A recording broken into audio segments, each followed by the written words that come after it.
প্রধান বক্তার আগমন শুভেচ্ছা।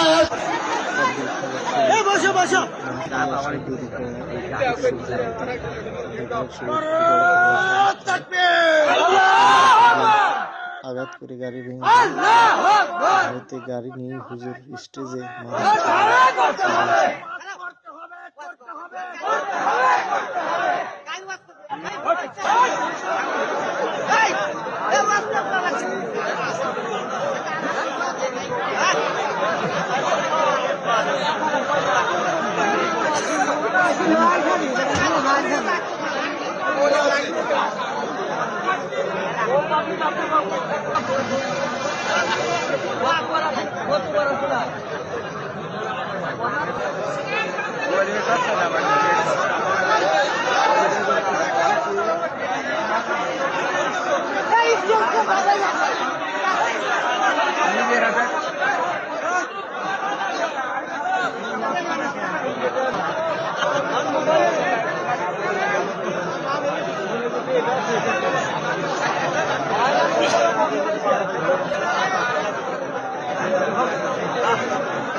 আব্দুল খালেক হুজুর খুব আতঙ্কিত আছেন, ওয়াজ করতে পারতেছেন না, ওয়াজ করবে না, গাড়ি টাড়ি সব ভেঙে দিছে একদম রাস্তা থেকে একদম এই পর্যন্ত গাড়ি বাঁচার জন্য, হুজুর বাঁচার জন্য একদম স্টেজের পার গাড়ি নিয়ে চলে আসছেন, মানুষজন ঠেলে নিয়ে একদম স্টেজে গাড়ি নিয়ে চলে আসছেন হুজুর বাঁচার জন্য। এখন আর ওয়াজ করতে পারতেছেন না, উনি খুব আতঙ্কিত, কিন্তু পাবলিক চাচ্ছে উনি ওয়াজ করে।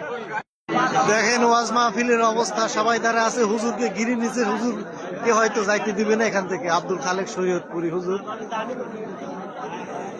দেখেন অবস্থা, হুজুরের গাড়ি টাড়ি ভেঙে দিছে, হুজুর খুব ভয় পাইছে, ওখানে হুজুরকে গিরে নিচ্ছে। হ্যাঁ,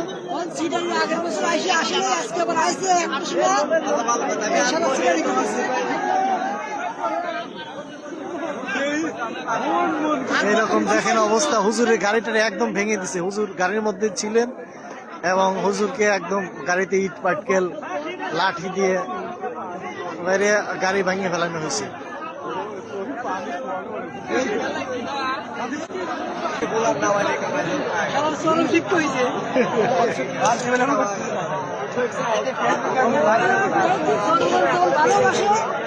রাতারাতির মধ্যে দুইটা কথা হবে, একটা হবে যে শরীয়তপুরি সাহেব দেরি করে আসছে, তার গাড়ি গুড়ি ভাঙ্গিয়া তাকে অপমান করা হচ্ছে, বাস এক। দুই নাম্বার যে সমস্তারি গ্রামে আলেম আয়েশা অপমান হয়েছে, বেইজ্জত হয়ে গেছে, তার গাড়ি গুড়ি ভেঙে দেওয়া হয়েছে। এই দুইটা কথাই হবে, এই দুইটার বাইরে কিন্তু আর কিচ্ছু হবে না। মাঝখানে তিন নম্বরে কিছু গীবতকারীগণ তারা বলবে যে ঠিকই আছে, টাকা পয়সা অগ্রিম নিয়ে আওয়াজ করে, হ্যান ইত্যাদি, খামাখা মিথ্যাবাদী, মিথ্যার একটা অবকাশ ঘটবে আর কি, যেটা আদৌ সত্য নয়। চার নম্বর হলো, আমি দুই চোখে যেটা দেখেছি, কোন আওয়াম সর্বপ্রথম আমার গাড়িতে আঘাত করে নাই।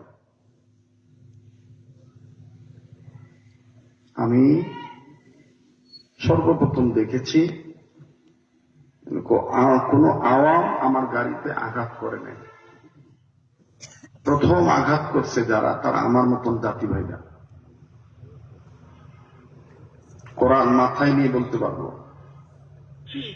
যখন প্রথম আমার মতন জাতি ভাইরা এই কাজটা করছে, তখন দুই একজন অতি আবেগপ্রবণ হয়ে দুই একজন অতটা করে নাই, কিন্তু টুপিওয়ালা দাড়িওয়ালা হুজুর এই কাজ যারা করলেন, অনেকেই যে আমার এই ভাইও বলতেছে তারা এই কাজ করছে, তারা পালাইছে। অনেকে মনে করতেছেন যে সর্বহারা পাখিরা এসা এই প্যান্ট শার্ট করে এরা করছে এই কাম। কথা বলেন না কেন? হ্যাঁ, আবার তো ওয়াজ করেন মানে কথা বলেন কেন? ওয়াজ করবো মানে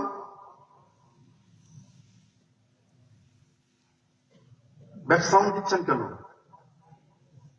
কি বলতেছি সেটা শোনেন। সুজানগর থেকে, আমিনপুর থেকে, পাবনা থেকে, বেড়া থেকে, আটাইকুলা থেকে, চিনিঘাড়া থেকে লোকজন আসছে কি বক্তাকে মারতে? কথা বলেন না কেন? আমেন।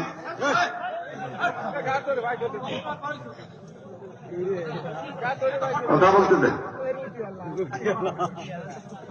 কথা বলতে দেন।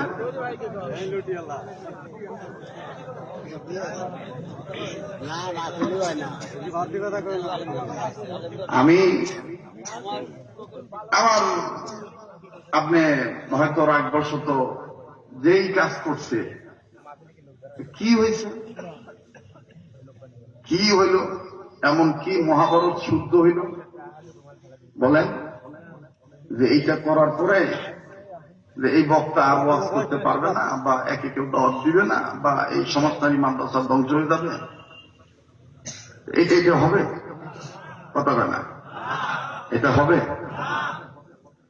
গেলবার আসি নাই, গেলবার মাদ্রাসা থেকে লোক পাঠাইছে আমার কাছে, গেলবার নাকি তার আগের বার, আমার মনে নাই, তাদের সম্ভবত গত বছর, আগের বছর। এখান থেকে মেহমান গিয়েছিলেন আপনাদের যে পাতালে যে ফেরিতে আসে, যে আমাকে আনার জন্য গিয়েছিলেন। আমরা আসতেছি, ঘন কুয়াশার কারণে ফেরি চরে আটকায় গেছে। সারা রাত ফেরি নদীর মাঝখানে ছিল, আমরাও ছিলাম, আসার কোনো অবস্থা ছিল না। এটা কি কর্তৃপক্ষ বাটপারি করছে বা বক্তা সিটারি করছে? কথা বলে না, জিজ্ঞেস করেন একটা কথা মিথ্যা আছে নাকি? লোক পাঠাইছিল এখান থেকে আমাকে আনার জন্য, ওই পার পর্যন্ত গেছিল, পকেটের টাকা খরচ করে ওই পার পর্যন্ত গেছে, আমরা একসাথেই ফেরিতে উঠছি, কিন্তু মাঝখানে চলে এসে ফেরি কুয়াশার কারণে আটকায় গেছে। অনেক যাত্রী ছিল, অনেকেই ছিল, সারা রাত তো আমাদের ফেরিতে কাটতে হয়েছে। এখানে কমিটির দোষ কি, বক্তার দোষ কি? এক। দুই নম্বর হলো যে এখান থেকে কেবা কাহার আমাকে ফোন দিয়ে বলেছিলেন যে হুজুর আপনি আসছেন না, মাইকে অলরেডি ঘোষণা হয়ে গেছে, আপনি আসবেন না। আপনারা যারা ছিলেন এই ওয়াজে, এই ঘোষণা হয়েছে ভাই? কথা বলেন ভাই, এই ঘোষণা হয়েছিল যে প্রধান বক্তা আসবে না? কেউ কেউ হয়েছিল, হয়েছে ভাই?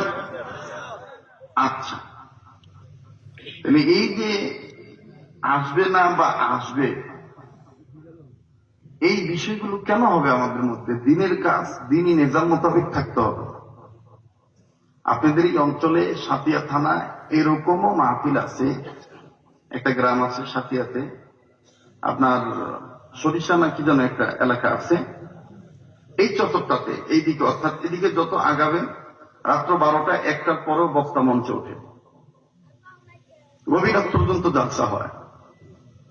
কিন্তু আজকে এই যে মাহফিলে আসার পরে লিল্লাহে তকবীর দিয়া, নারায়ে তকবীর দিয়া যে গাড়ির উপর আক্রমণ করলেন, এটা কি ইসলামের আদর্শ?